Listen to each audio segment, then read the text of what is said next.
Relax. You'd better enjoy your last moments as a bachelor. Who are those people over there? Oh, friends of hers, I think, from that newspaper she worked on. I wish she'd hurry up. I'd like to get the gang back to the newspaper. Well, that's clear for you. Even late at her own wedding. You know, I really hate the lizard. What do you mean? Well, I speak now as her editor, not as a disappointed suitor. Claire'd never make a newspaper woman, and you know it. Oh, I don't know. She dug up more hot social stuff than anyone the Tribune had had before. That takes talent. Personality, Hank, my boy, not talent. All right, so I appreciated her personality. You appreciated it. I was the one that brought her to your attention when she was only an $18 a week steno from a hick town. Remember? Very touching, Al. You can put that in your memoirs. She's marrying Henneman now. Listen to the frustrated lovers. You know, if either of you guys had made furnaces instead of small talk, you might be in Henneman's shoes now. Have one of mine.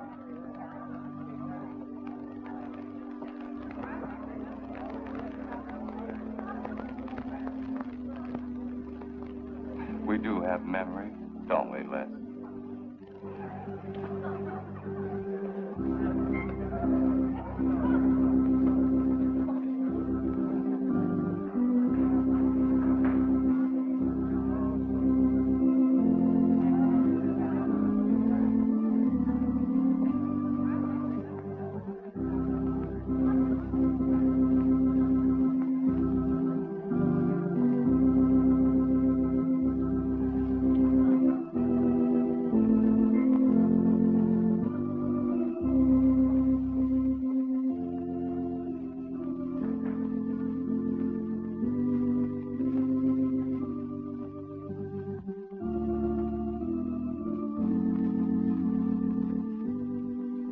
Carl Henneman, wilt thou have this woman to be thy wedded wife, to live together according to God's ordinance in the holy estate of matrimony?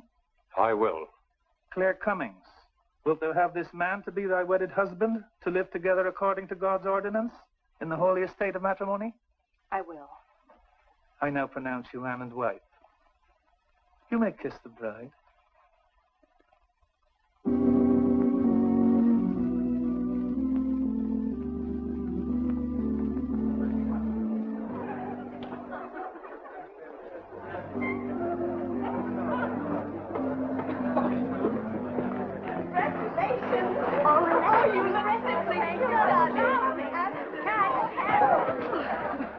June, don't tell me I'm going to lose another employee. Don't worry, Mr. Doyle. I don't even have a boyfriend. We better go in now and cut the cake. We'll have to hurry, darling, if we expect to catch that plane. I'll be right in. I just want to say my goodbyes to a few of the gang. All right, but hurry. Thank you. Thank you.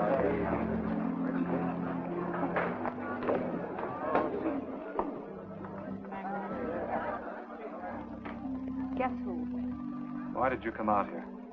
Because I love you. Because you love me. Claire, you're crazy. Don't you know what those words meant in there? Let no man put us asunder. No one can put us asunder less, you and me. Oh, I never could figure you out. Except that, well, you make everything add up to spell Claire, don't you? Now, darling. You're even getting a sadistic kick out of having me at your wedding, me and the others. But there are no others. Only you.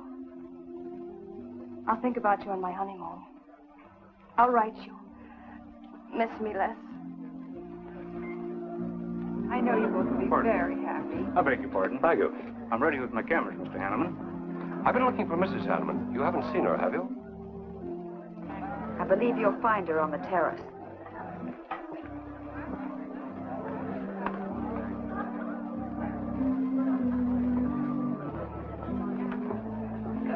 Carl, why aren't you entertaining the guests? I've been waiting for you, my dear.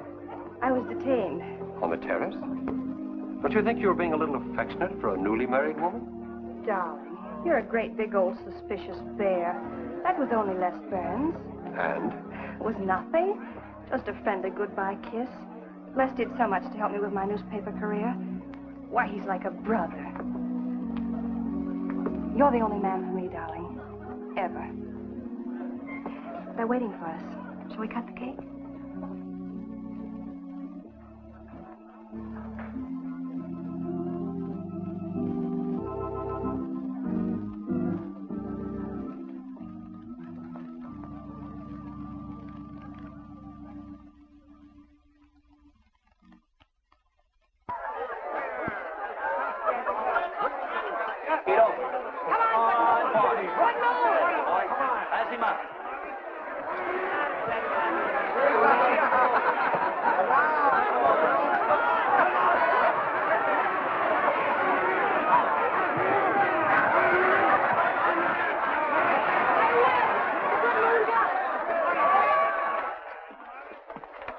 Wow. How much did he pay? $10.80.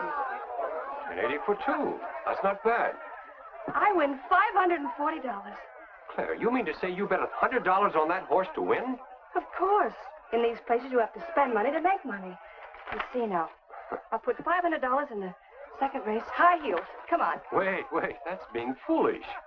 You're only out $100 if I do lose. It isn't the money. It's the principle of the thing. Principle?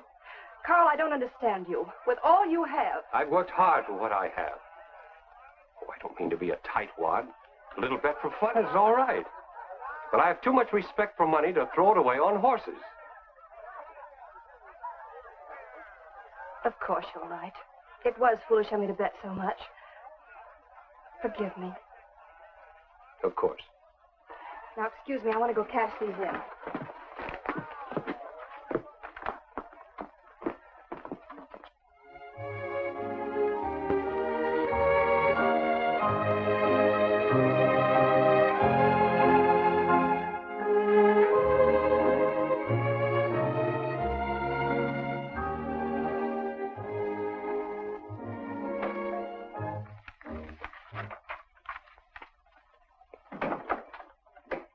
Hello, darling. Miss me? Back so soon, Carl. Oh, we went to the barber shop. Who are you writing to? June Taylor. You remember. Les Burns' secretary. She was at our wedding. Do you want to read some of the awful things I said about you?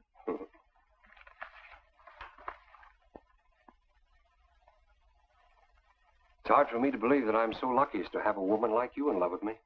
It's true, darling. Every word of it. I'm sorry, Claire.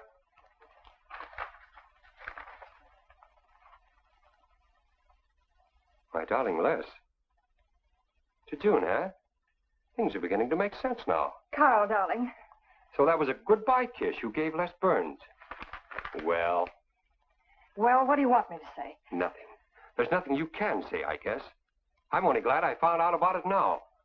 Carl, what are you going to do? I'm going back to San Francisco. We're through.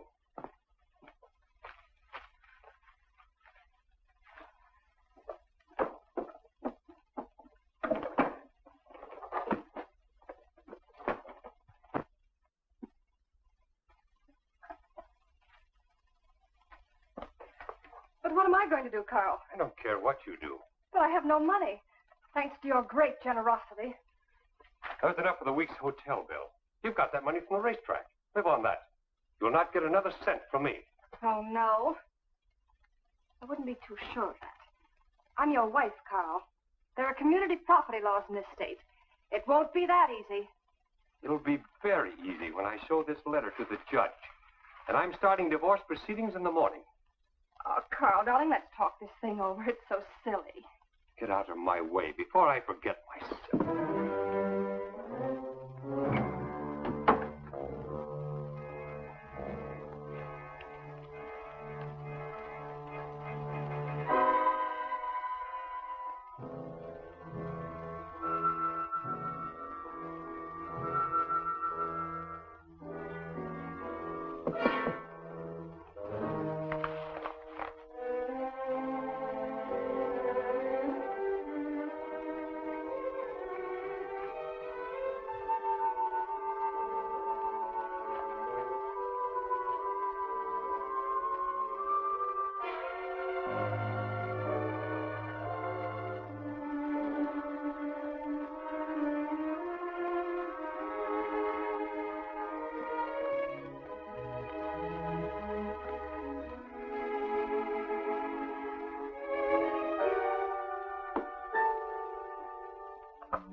Would you please connect me with a house physician?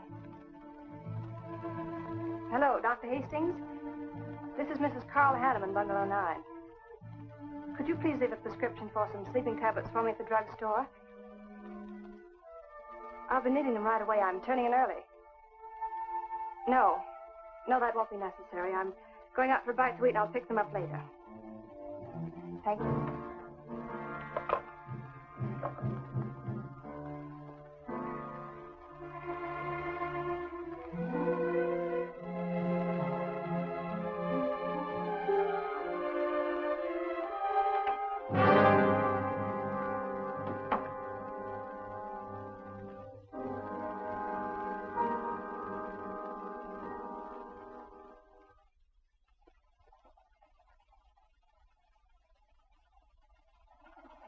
want a new set of plugs in 42.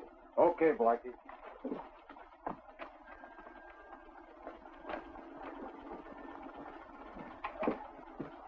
Are you Mr. Tellen? Yeah. I must reach San Francisco by tonight. I want to be back by morning. Can you make it? I can make it up and back if If what? this weather holds out and my fee is big enough. How much will it cost? $400.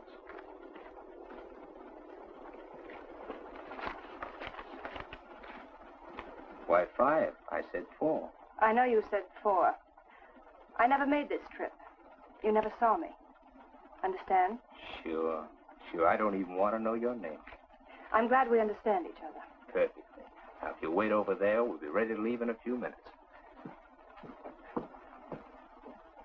Hey, Jack, roll out 41 and let's warm it up. Right.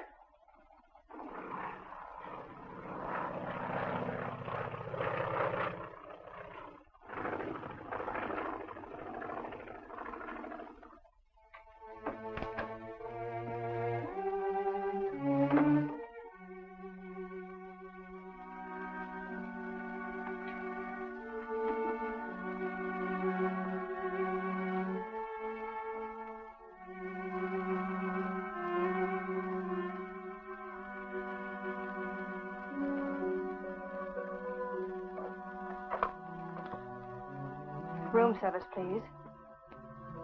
Hello. This is Mrs. Carl Henneman, Bungalow 9. Would you please send a waiter over with the menu? Thank you.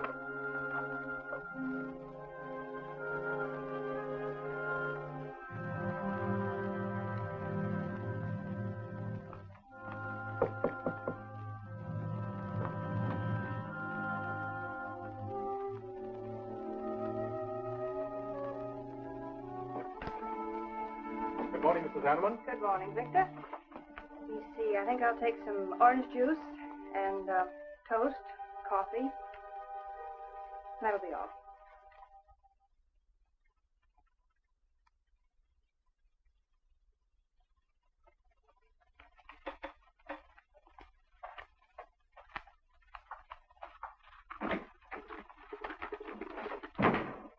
How was the ball game? That was no ball game. It was a track meet. 12-0. This all the mail today? Yes. By the way, I meant to ask you sooner, but I'm going to have a little dinner party tonight for a couple I know. You're invited if you're not doing anything. Well, sure. What's the occasion? They're going to be married soon. They're awfully nice kids. Married. And the trouble will really start. Mr. Burns' office. Long distance calling. It's Mrs. Hanneman. Hello, Claire. Hello, Les. I'm so glad I caught you at the office. How's the honeymoon? It was interrupted. Carl had to go back east yesterday. Business, he said. He wanted me to stay over, wait for him here. But I'm not. I'm coming back to San Francisco tonight. You think that's sensible? Of course not. But I'll see you again. Look, I want you to arrange a plane ticket for me. Reservations are so hard to get at this end. It'll be easy for you. All right, Claire. I'll take care of it tomorrow. Tomorrow won't do. I'm coming home tonight. Okay, I'll wire you back on the top. I know you would help me. Be sure and meet me at the airport. I can hardly wait to see you. Goodbye, Les. Goodbye, Claire. June, get a hold of Hack Doyle. Have him get me a reservation on the 8 o'clock plane out of Los Angeles tonight. It's for Mrs. Hanneman. Are you planning to meet her? Yeah. Oh, I guess I'll have to cancel our dinner party tonight. It doesn't matter. Apparently, Claire can get anything she wants out of anybody at any time. Can't she?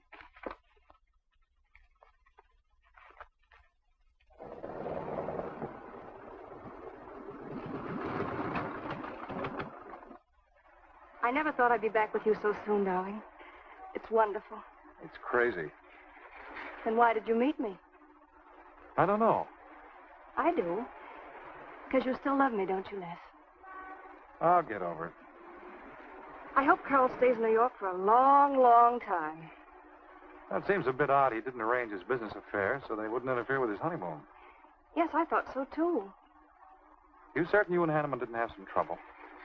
What kind of trouble could we possibly have had? Quarrel of some kind? Perhaps over us? Now, wouldn't that be ridiculous? Giving him some reason to doubt me just so soon after we're married? What do you think you're doing now? You don't feel sorry for Carl, do you? No. No, I don't. But I should. Look, let's forget all about him. For a few days, anyway. Take me home, I'll change, and you can take me out to supper. Claire, I'd rather not go to the house. But I must freshen up, darling. I really must. You want me to be beautiful, don't you? Just for you? You are beautiful. See? There's nobody home.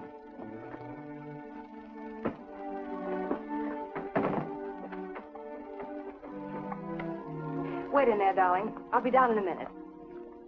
Come here. Oh, darling.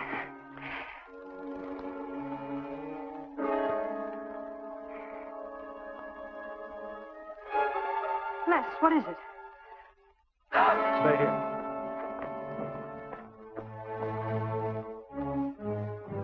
Carl.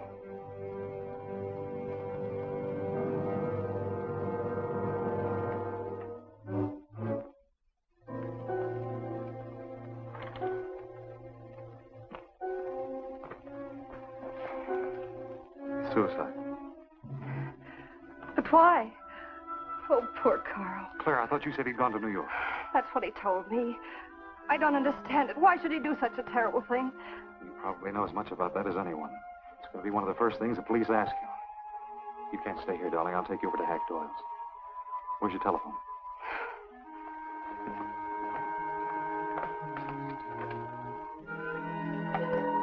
Police headquarters, please.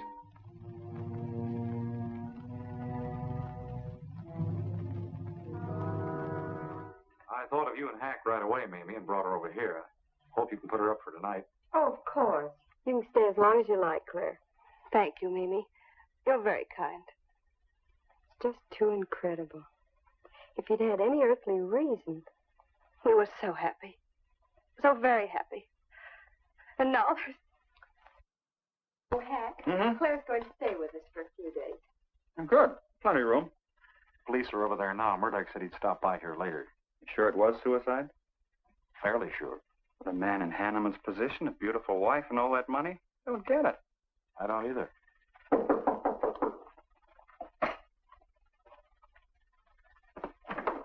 Oh, hello, Bill. Come on. How are you, Hank? Hello, Claire. Hello, Bill. Sorry this had to happen to you. Sit down, Captain. How about a cup of coffee? Thanks, Miss Doyle. I won't annoy you for long, Claire. Just a few questions. Routine. You know how it is. Of course. Les gave me most of the details over the phone. Your husband, by the way, has been dead for nearly 24 hours. How did it happen that Burns met you at the airport? He didn't happen to. I phoned him from Los Angeles. How come? Well, I was arriving late and alone. I knew Les would pick me up. Do you have any theory as to why your husband came to San Francisco after telling you he was going to New York? No. I didn't know anything about the business. The gun, of course, was Hanneman's. We checked the serial number. Funny there are no powder burns on the coat. Bill, a suicide doesn't always press a gun against his body. In that case... There would be no powder burns, I know. Do you know of any reason why your husband should have taken his life? No, I don't. Anything wrong with his health? Not that I know of. But that could have been the reason. Had you quarreled? Oh, no. No, we never quarreled. Believe me. Throughout every minute of our married life, we were supremely happy. The entire week, huh? Well, that's all for now. I may want to talk with you again later. Where will you be? Right here with us. Thanks. Bill. Yeah? You found fingerprints on the gun, of course. I mean, Hanneman's prints. Clean as a whistle.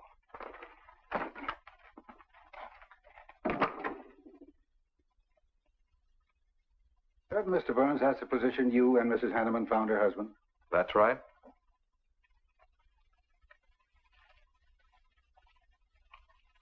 One more question, Mr. Burns. Your testimony at the coroner's inquest said you touched nothing. That's true. Then how did you know the man was dead without feeling his pulse or heart? Mr. Chalmers, I've been around enough to know a dead man when I see one, especially after 20-some-odd hours. You assumed that Mr. Henneman committed suicide. Why? Well, everything points to suicide. Not in my assumption, Mr. Burns. Mrs. Henneman, you say you saw your husband alive on Monday afternoon, and then the following night, which was Tuesday, you saw him again. Yes, but he was dead. I've told you everything. You don't need a weather vane to see which way this wind is blowing. Was it customary for the servants to take a vacation whenever Mr. Henneman left on a trip and leave the house empty? Well, I don't really know. I didn't give orders to the servants. Carl, Mr. Henneman ran the house. I hadn't moved in yet. I see that you also assumed that this was a suicide. Naturally, it couldn't have been anything else. That's what Mr. Burns said. According to the police scientific detection laboratory, the pistol found near the body was the one used in the death of your husband. But they found no powder burns on the clothes of Mr. Henneman, nor fingerprints of any description on the gun. Furthermore, it was brought out that Mr. Henneman couldn't have fired the gun because in making certain tests of his hand for traces of powder marks, none was found. Just what are you driving at? Simply this. Carl Henneman was murdered. But unfortunately, I haven't enough evidence to hold either of you. You were out of town, and your alibi was proven. You're free to go. But let me give you a tip. I'm not buying any suicide theory, so the case will remain open. See you later, Ed. So long, Hack.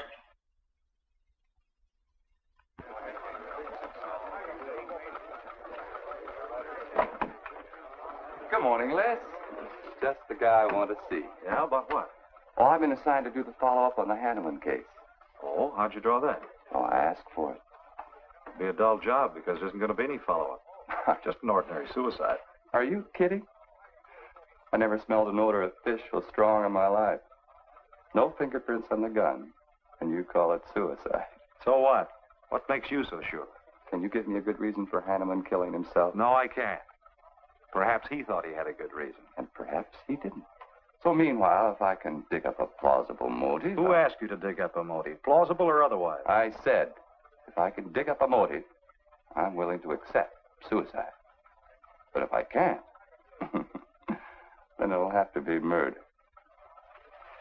Still carrying the torch for Claire, huh? Not anymore. But somebody sure fixed it in a hurry for you to get Claire again. That's a nasty crack. So meanwhile, chum, walk a straight line, or you'll have people thinking you took a shot at Henneman. You got a lot of work to do, Al. You're so right, boss.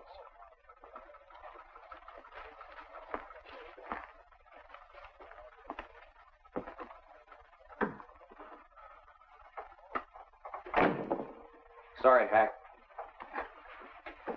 How's Claire taking it this morning? I don't know. She's still asleep when I left. Les, I'm worried about this deal. Police aren't buying any suicide theory. Is that why you put Herrick on the story? Maybe. He might dig up a suicide motive. What's your slant? Well, Henneman killed himself. Nice try, Hack. You're about as subtle as a punch in the nose. You think Henneman was murdered, don't you? Maybe I'm protecting someone. It's possible. But I'd like to protect someone if it isn't suicide. Like who? Like you. Who had a better reason? Henneman's death meant that you'd get Claire back and $1 million odd. That makes sense to a lot of imaginative characters around this town. I don't believe it for 1 second. But I still think it's safer to sell the suicide theory if Herrick can dig it up.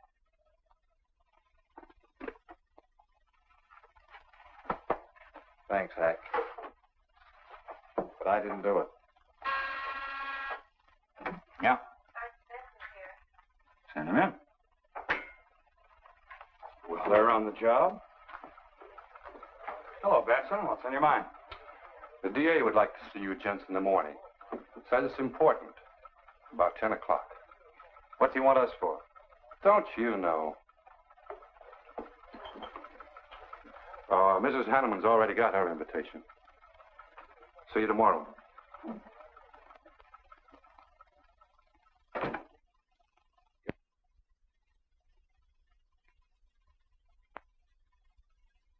Herrick really revels in pouring it on. Well, it's news. Nobody's been hurt. Yet. By person or persons unknown. Could have been worse. The DA certainly tried hard to tag it on somebody. Tell me, Hack, do you think that Claire could have shot her husband in some way? No. She was in Los Angeles the night he was killed. DA couldn't shake that, and... Good morning, everybody. I hope I'm interrupting something important.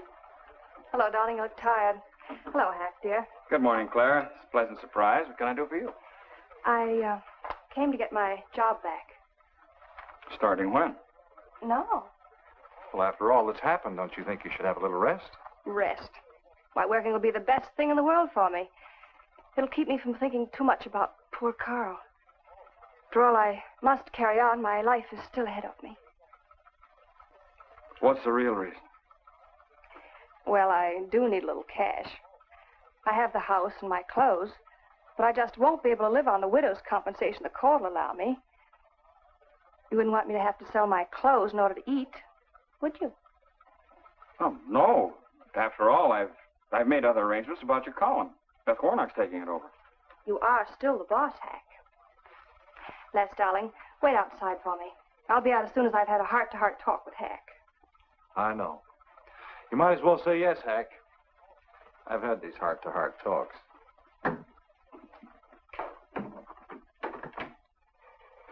You will let me stay, won't you, Hack?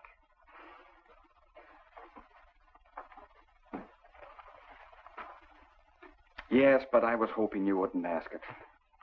You are a darling. Listen, Claire, you stick to the job and no playing around. There's enough trouble here now without you adding to it. I don't know why you talk like that. I'm serious about it, Hack. I'll work hard. For your sake, I hope you do. You are a dear. See you later.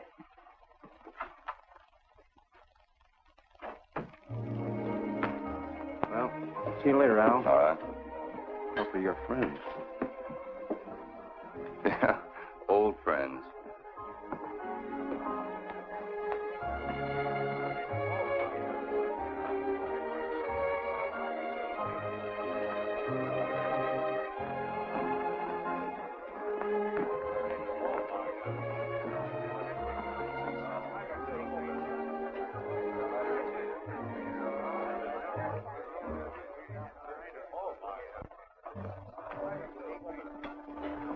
Two martinis, please. Chicken salad? Fine. Chicken salad for two. And coffee. Les, do you know a good lawyer? Yeah, why? Well, I need one to handle Carl's estate. What's the matter with Henneman's regular lawyer? Ah, he's an old fuddy-duddy. I want someone whom I can trust to take care of my interests. Well, you might try Lawrence Carson. He specializes in probate work. Carson? Good. I'll call him tomorrow.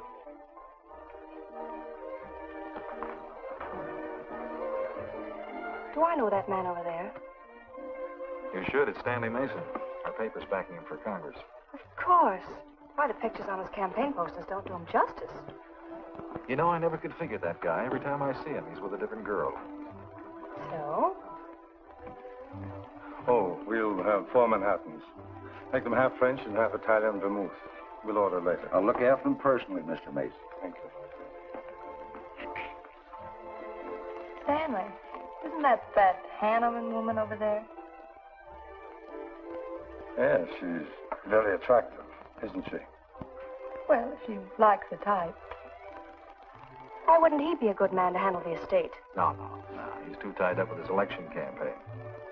What are his chances, Les? I'm going to Washington. Pretty good. Why? That makes him important. I've got to have someone with influence. He looks like the kind of a man who could get things done quickly. Capable enough, I suppose. Probably make a good representative. Personally, I just don't go for him. I want you to introduce me to him. You can do better. Oh, darling, don't be stubborn. I want to meet him. When you want something, you want it right now, don't you? You know what I really want, Les. I know. A fine old name like Henneman, carload of dollars, social position, the tops. You're forgetting the most important thing. Am I? You see, that's just the frame. The other picture in that frame. What's that about a frame? Sergeant Benson, won't you join us? No, but Burns here can join me. Been looking all over for you. The captain wants to have a little chat. Now. What is this, a pinch? No, just an interview. It won't take long. It's too bad you couldn't have found me at 10 o'clock this morning. I was in a dentist's chair. I'm sorry, Claire. It's all right, darling. I'll wait for you here.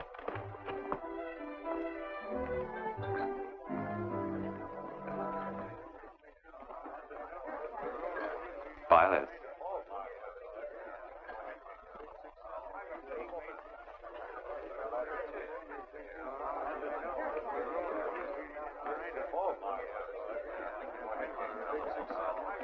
Hello, Al. Don't tell me they finally grabbed Les for murder. Wouldn't you like to hear me say yes? Yes. Well, don't stop the presses. Yet. You're the most composed dame I ever saw. I don't believe you give a hoot whether this case ever gets solved. Oh, but of course I do. Really. Say, Al, how well do you know Stanley Mason? Quite well. I've planted some of his propaganda. You can do me a favor. A big favor. I want to meet him. Might be a good idea. I remember I once introduced you to a fellow by the name of Les Burns. Promptly lost you. Excuse me.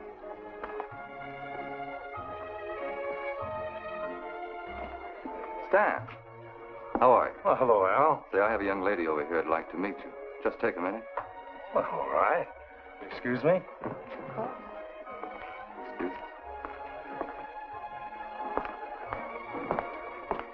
Claire, this is Stanley Mason. Mrs. Henneman. I'm so glad to meet you, Mr. Mason. How do you do, Mrs. Henneman? Won't you sit down? Sorry, I can stay but a minute. I know you think me rather forward, but being an attorney, you can understand my predicament. I'm desperately in need of someone to administer my late husband's affairs. I thought perhaps you could help me. Well, I hadn't intended on taking on any more work this summer. My campaign requires so much attention. However, supposing you come to my office at, say, 4 o'clock, we can at least talk it over. Oh, thank you. I would appreciate it. Here's the address. So, until then... Oh, excuse me. Sorry. Thank you, Al. Don't mention it.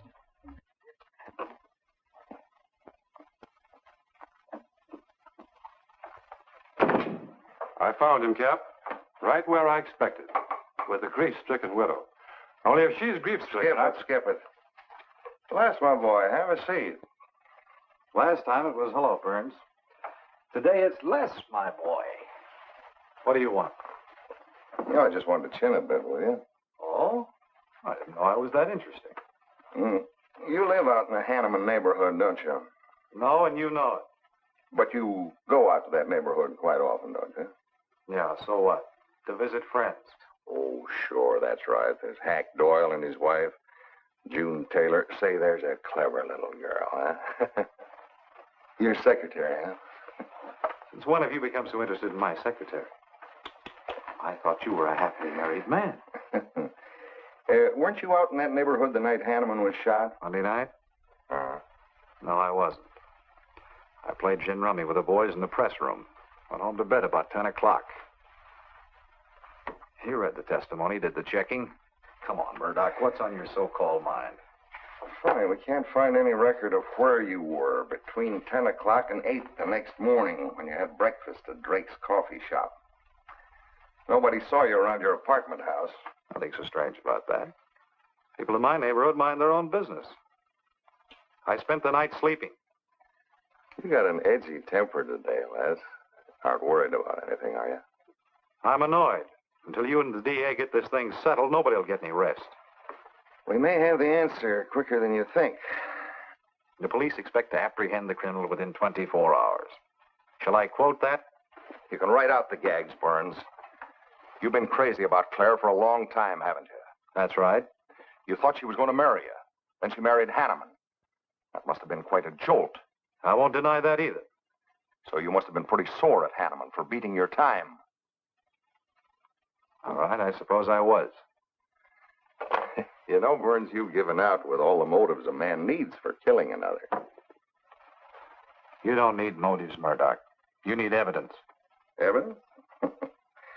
You just told me that you weren't near the Henneman home last Monday night. I wasn't. And how do you account for your cigarette case being found on the Henneman garden, still wet from Monday night's rain? I don't have to account for anything.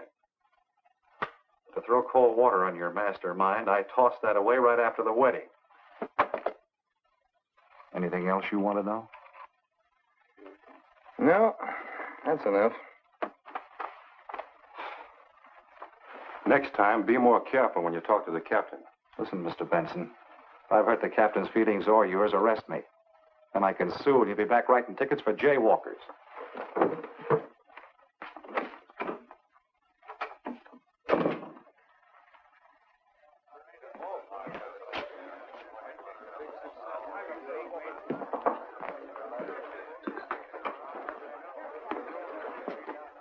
You rent that stool by the month?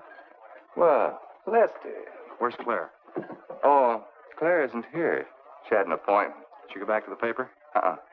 No, about this time, she should be walking into the inner sanctum of that courageous and fearless champion of the people's rights. That distinguished candidate for the Congress of these United States.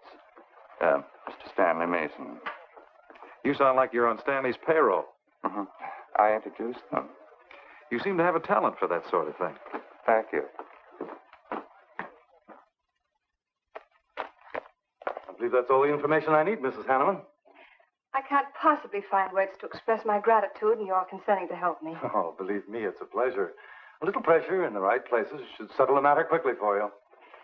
Thank you again, and good luck in the election. Oh, thank you. I suppose you'll be leaving for Washington immediately if you do win. Yes, if I win. You will. I know you will. Well, I really must be going. Oh, can't I drop you off somewhere?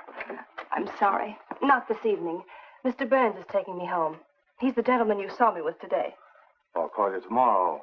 Perhaps we can have dinner and talk some more about your problems. Splendid. Goodbye.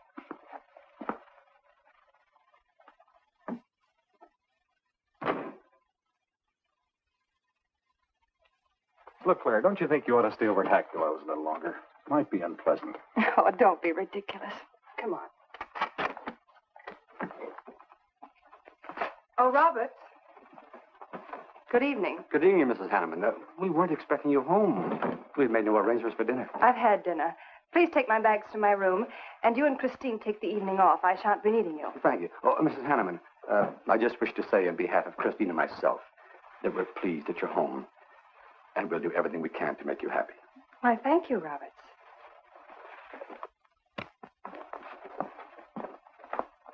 Well, come in, darling. You aren't afraid of Carl's ghost, are you?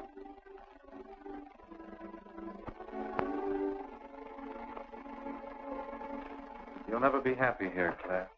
Nonsense. I've done a little refurnishing. Well, that ought to help a little. Les, what did Murdoch want with you?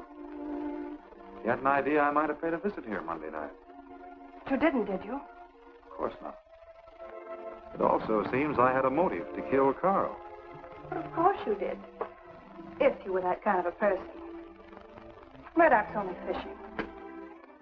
Well, he knows I've been in love with you for a long time. I told him. You told him? Why not? It's true. You want them to keep working on you, so they'll stay away from me. That's it, isn't it? Yeah, that's it. I said I'd stand by. And you have. And I love you the more for it. You know I do love you, don't you, darling? I think you do, Claire. In a peculiar, mixed-up sort of way. I never should have married Carl. I didn't really love him, but he offered so much. Things I never had. But that's all over now. No, it's not all.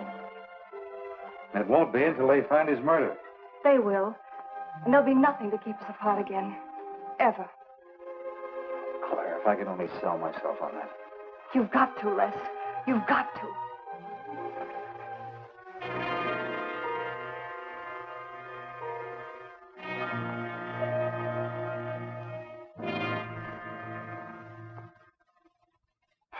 So that little tidbit straight from the horse's mouth brings us to the 3-0 mark for today. See you around about this time tomorrow. Les Burns. You're pretty sharp today. That's the best column you've done in 2 weeks. Thanks. You say so, it must be all right. Hi, pal. Hello, Harry. Hear about your girlfriend? They dragged her in this AM. Murdoch and the DA gave her quite a going over. Lawyer's charging to the rescue, Les. Stanley Mason already beat you to it. What do they want with her, Al? Well, it seems they had a hunch Claire made a fast round trip into town the night her hubby joined his ancestors. Seems they thought her alibi about being in L.A. the whole time was the bunk. Oh, that's ridiculous. What is it? Well, you'd know more about it than anyone. Jones, put that through, please.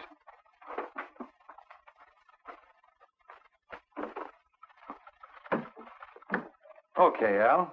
You're so much smarter than Murdoch. Spill it. Oh, I'm not saying I'm smarter, but I do know Claire better than he does. And I know you. Meaning what? Claire never lost any interest in you before, during, or after her marriage. And that doesn't prove it happened. With all that wampum at stake, this whole thing could have been planned weeks ago by both of you. I'm fed up with your dirty cracks. Now get out! Wait a minute. Look, Junior, one of these days I'm going to be too late and you're not going to have any teeth. Mm-hmm. You're so right, boss.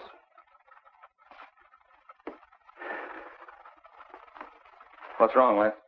Nothing, forget it. That's the way you want it? If anybody wants me, I've gone for the day. Have one for me, too.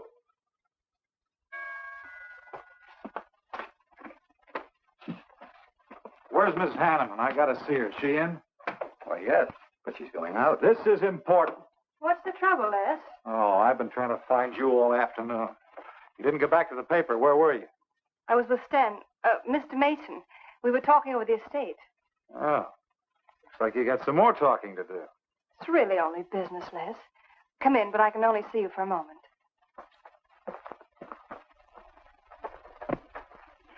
You've taken on quite a package tonight, haven't you, Les? Well, I've had a few drinks. Sitting over at Renard's.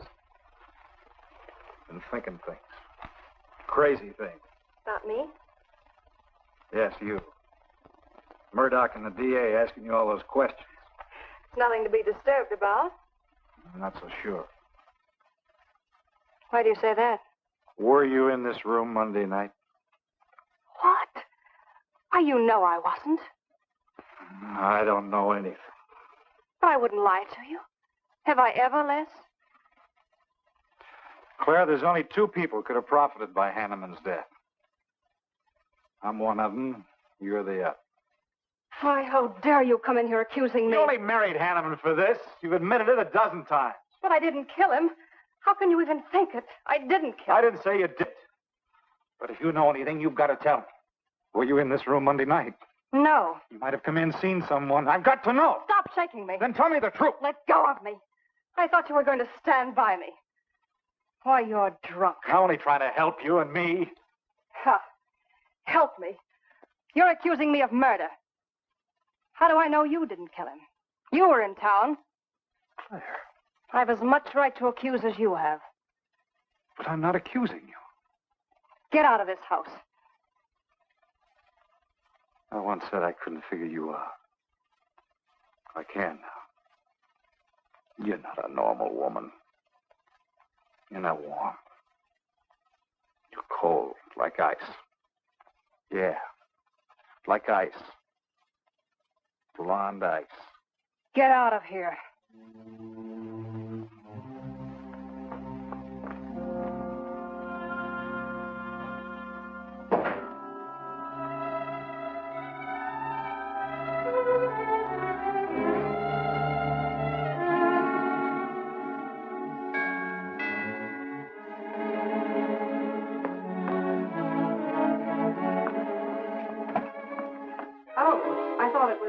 Hello, Mrs. Henneman. I don't believe I know you. Sure. Sure you do. Let me come in. We can talk better inside. In there. Now, what do you want? Well, I saw your picture in the paper, and I found out who you were. I figured we could make a deal. Deal? I was going to call on you last night, but you had company, and I had to see you alone. What kind of a deal? Seems that plane ride last Monday night returned big dividends. I paid you to forget me. I thought I could trust you. Sure. Sure you can trust me. But it's hard to forget murder for any $100. Why, you dirty double... I don't like that word. All right, we'll forget what happened to Henneman. I'll go along with you on that suicide story. That is providing there's a little consideration of, let's say, $50 grand. $50,000? Why, I don't have that kind of money. This estate's in probate. I won't receive a thing for months. I can wait. But in the meantime, I'll take this. I know a little man who'll lend me money on it. All right. All right. Just don't come near this house again. But I will keep in touch with you. Quick, out the terrace door. And don't forget, Mrs. Henneman, I'm not kidding about that 50G.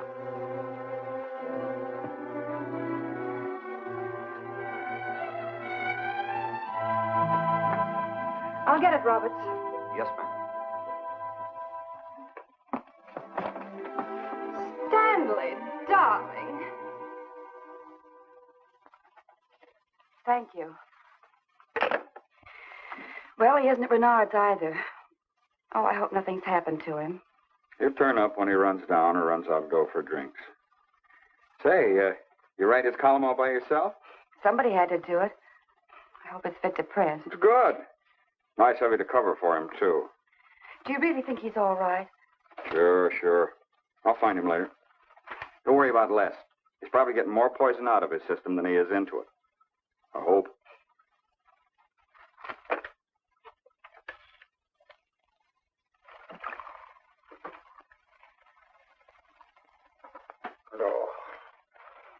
Oh, June. Oh. See if you can give me another head, will you? This one's not going to do me much good. You certainly had a little trip for yourself. I guess so. What day is it? Tuesday. Holy mackerel. What happened to Sunday and Monday? I took care of them for you. Oh, you would. Who found me, Hack Doyle? No. Claire. Claire? Mm-hmm. You were trying to convince the doorman at the top of the mark to let you out on the roof. It was the only way to the moon. Oh, brother. The moon?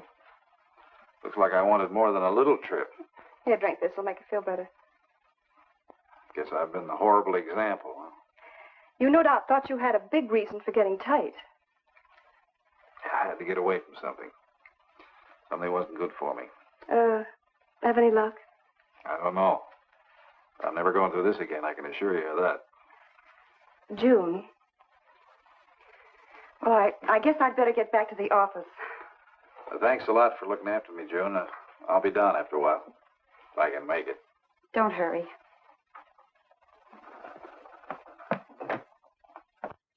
Les, I wonder which hangover you'll recover from first.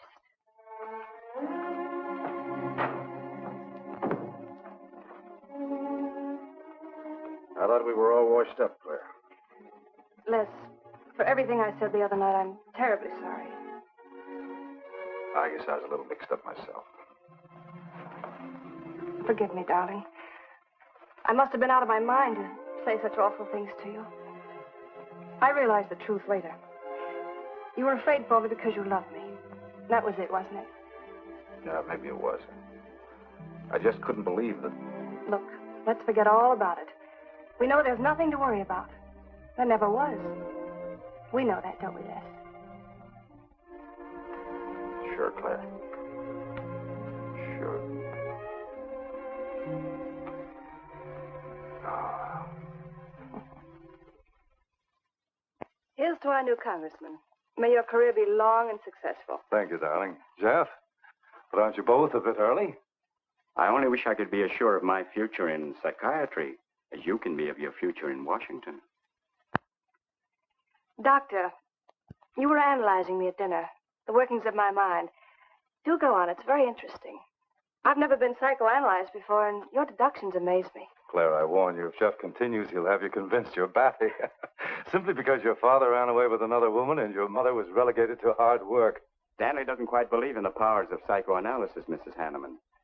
But if either of you could spend a day in my office listening to some of my patients, you'd see the logic of my deductions. Or any psychiatrist's, for that matter. Oh, don't mind Stanley's cynicisms, Doctor. Yes, Robert? Telephone for Mr. Mason. Excuse me. Certainly. I was telling you at dinner that I believed that money, clothes, adulation, etc. was a necessity with you. That some people are impelled towards an objective without even consciously knowing why. Is there something criminal in my being ambitious? Why, no. Criminal? Of course not. Unless your ambitions take a perverse form. Then you'll stop at nothing, right or wrong, to get what you want. They say the female of the species is deadlier than the male. Go on, Doctor. Sorry to interrupt, darling. This is my campaign manager. He arranged a last-minute radio interview for tonight. I'll have to leave. You can drop me off downtown, Stanley. I'll get my coat. All right. You forgive me, darling? Of course, honey. I'm so proud of you. Oh, I almost forgot the good news. I had lunch with the DA this noon. It looks like Henneman's murder is going to be filed away under crimes unsolved. It's their opinion that it must have been done by a burglar. Oh, I'm so glad, really. Now I'll be able to go with you to Washington with a clear conscience. Say, you haven't told any of your friends about our plans, have you? Oh, no, of course not. Good. We'll surprise them tomorrow night. Yes, we certainly will. Ready? Yes, thank you.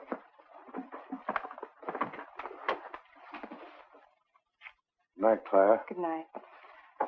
Mrs. Henneman, please don't take my mental probing too seriously. You're a very charming hostess. So don't worry. I never worry. Good night. Good night.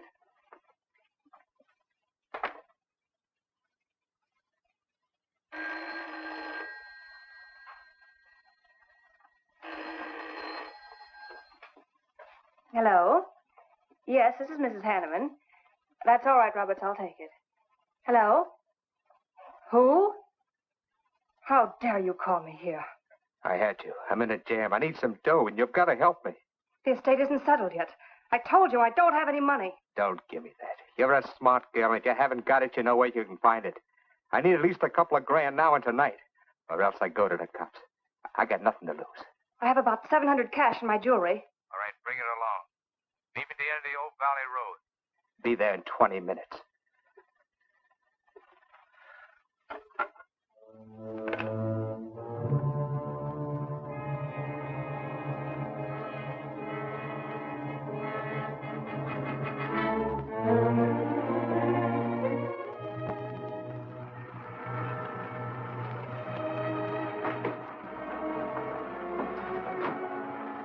Did anybody follow you? No, Then stop being nervous. I'm not nervous. You are. All right, give me this stuff and let's see if I can use it. These look all right. I got into the bookies for a couple of grand. They're bad little men. And I've been stalling. Tonight they told me, pay off or else. They wouldn't kill you for $2,000. They'd kill for a lot less. That's why I had to put the bite on you. Thanks, Mrs. Henneman. I wouldn't double-cross anybody. Not unless I had to. I wouldn't double-cross anybody either, Blackie. Unless I had to.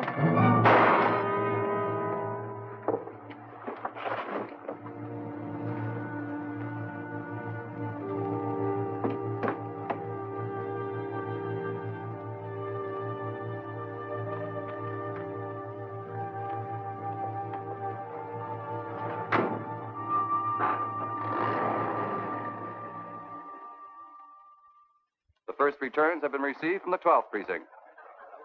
Mason, 311, Jeffers, 282, and Allen, 91. That just about cinches it. If I can do that well in the 10th, I can carry them all. My gratitude, Doyle. Without your paper in back of me, I wouldn't have had a chance. Think nothing of it, Mr. Mason? We're glad we backed the right man. Well, it looks like you're in, Mr. Mason. Congratulations.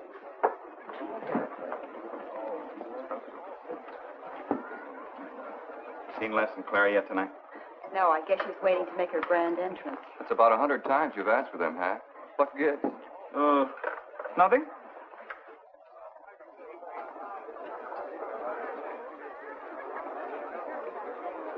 Mr. Doyle, looks like we have a new congressman. Yes, it does. I'm sure he's going to be a good one. I hope so. We backed him. Hello, Claire. Hi, Les. Hi, Hank. Oh, good evening, Claire. You look stunning, as usual. Thank you, Stanley. Oh, hello, Les. Thanks for being Claire for me. Big night, huh? In third place is Jeffers with 162, Allen with 142, and Mason 300 even. That's how big it is. Come on, Claire. I want you to meet some folks. You'll find drinks in there.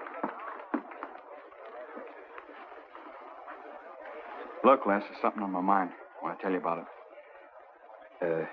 You better have a drink first. Sure.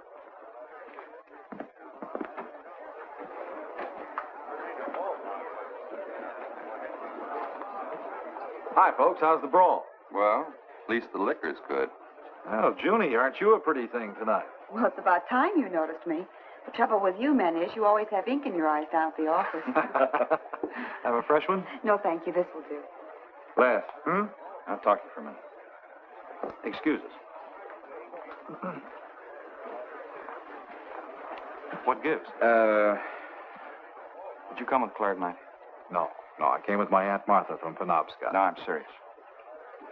You saw her come in with me. You better get her out of your system, but right now.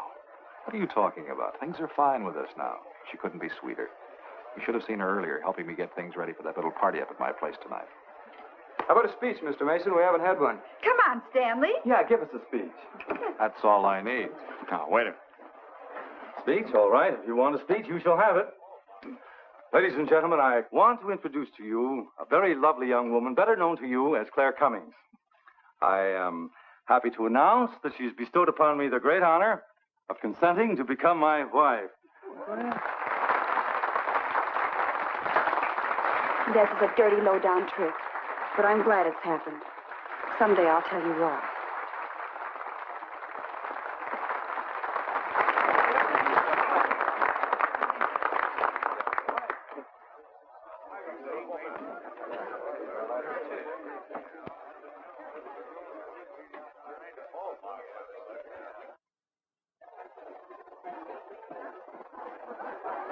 All the happiness in the world, my dear. That was quite a speech you made, Stanley. Surprised, Jeffrey?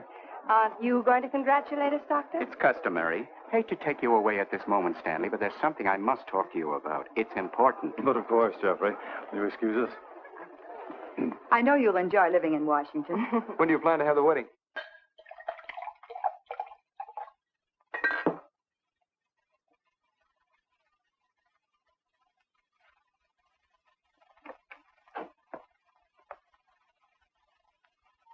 Don't look at me like that, darling.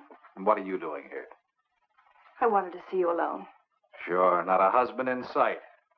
Dead or alive. I didn't have a chance to explain. No one can put us asunder, Les. You and me. It was more effective last time with wedding music, remember? Oh, you're cruel. I didn't mean to hurt you, and you are hurt, aren't you? That's how much you bother me now. Not a quiver. What about your heart? Claire Cummings, Henneman, Mason. If this keeps up, you won't be able to get your initials on your silverware. I can't help it, Les. I do love you, but you could never give me the things I must have. Money, importance. With me, they're a necessity. Oh, stop it, Claire. You're like a poison. Take a little bit and you're finished. But too much becomes an antidote. All right, darling. But if we've really come to the end...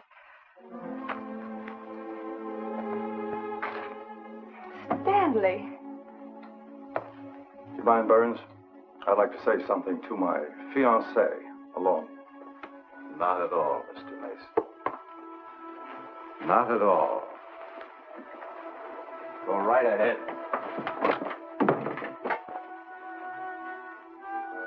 The congratulations are hardly over before I find you in the arms of your old sweetheart.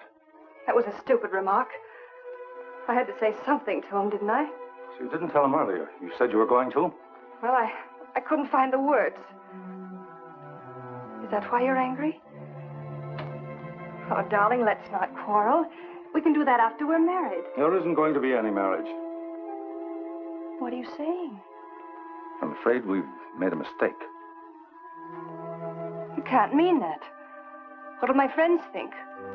I couldn't stand the humiliation. Oh, you'll get over it. Quickly enough, as quickly as you did your other marriage. Why are you talking this way? What did that phony doctor tell you? That's not important. We've made a mistake. Now let's forget it, shall we? But you can't throw me over. I've looked forward. I've planned. You're taking me to Washington with you. Away from these people, these memories. I've got to go with you, Stanley. No, I'm sorry. It's final. You ought to see a doctor, Claire. A doctor like Jeff. I looked for you at the party after he talked to me. I merely wanted to ask you something. Doyle told me where I'd find you, but I didn't believe him either. But finding you here proves many things. You're not well, Claire. I'm all right. I didn't mean to crack up. At least we could have a farewell drink together. No hard feelings, really. Why don't you fix some for us? I must say you're being regular about it.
Claire.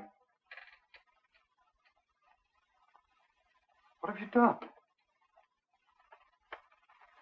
I did nothing. You killed him, Les. I killed him? Don't you remember? You came in just a few minutes ago. You saw us talking. You looked funny. Crazy.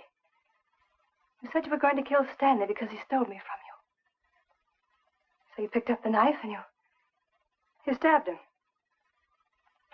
You're out of your mind. No, I'm not. You're insane. No. No, I saw you do it. You dropped the knife and you ran out the door. I tried to stop you. Came in just a few minutes later. Right now. You murdering little idiot. Let's don't. Mason, you won. Alan just conceded the election. You're going to. You're going to go. You made it on its minute right there.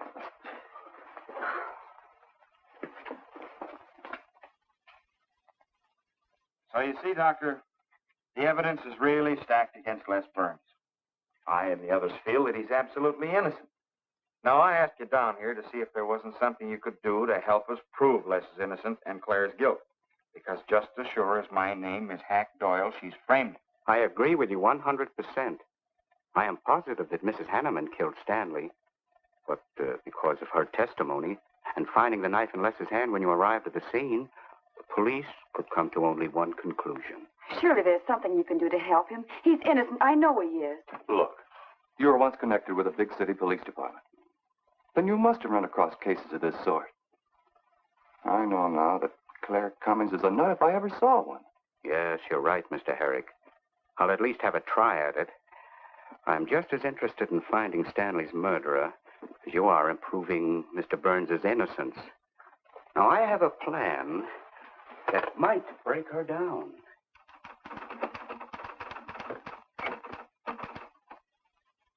Well, good morning, Dr. Clippinger.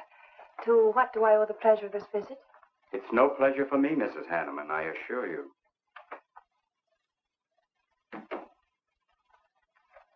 I just came to ask one question. Why did you kill Stanley Mason? What? How ridiculous you are, Doctor. Am I? You see, I had a talk with Stanley last night concerning your betrothal and advised him against it. It's safe to assume that when he came to tell you there wouldn't be any marriage, you killed him in a fit of anger and then concocted a story to implicate Mr. Burns. It's the most absurd accusation I ever heard. You seem to forget that Les Burns' fingerprints were found on the knife and that he was seen standing with it in his hand. The police have all the facts, Doctor. Not all of them. All they need to convict Les Burns. Do you mind if I finish my column? No. Why, no.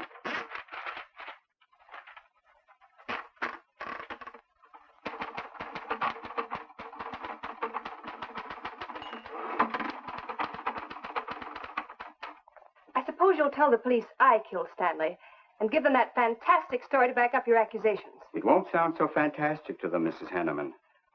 I discovered one or two other flaws in your story. They'll laugh at you. It's insane, absurd. Oh, you're wrong. You see, I've spent my life delving into distorted minds like yours. I worked for the police for many years as a consulting psychiatrist. You sound more like a hypnotist. And I'm quite fed up with your insane theories. Now, Doctor. Looking for something, Hank? Police are on their way. Police? What for?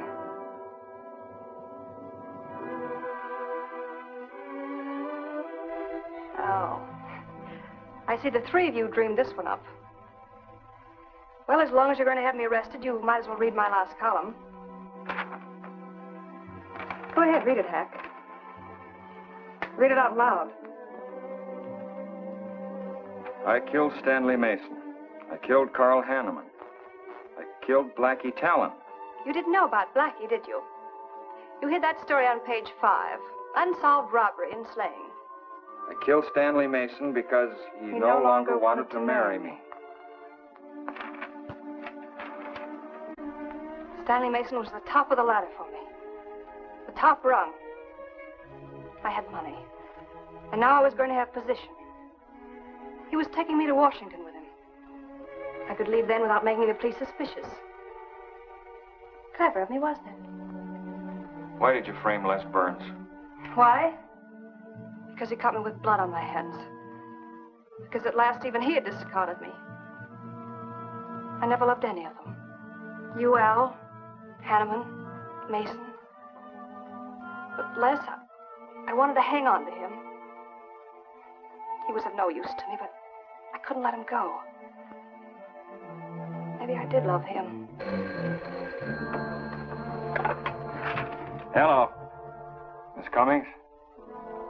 No, she's off. I'm glad you confessed, because you never could have gotten away with it much longer. I would have, but to you, Dr. Clippinger. You with your slimy scientific snooping. As soon as you came in, I realized it was you who turned Stanley Mason against me. You sent him to his death just as much as I. Sit down, Claire. Why, but for you, I'd have everything I ever wanted in life. I hated you because you were the first man who ever saw inside my mind. And I'm going to kill you. Let go of my arm!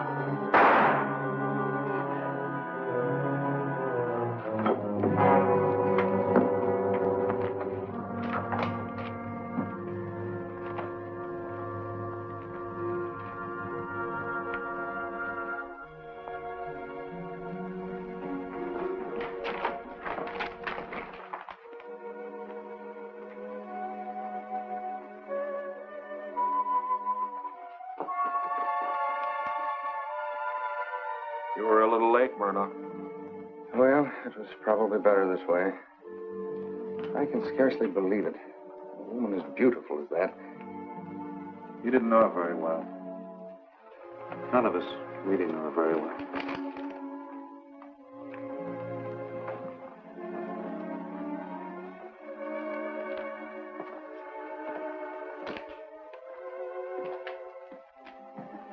She wasn't even a good newspaper woman.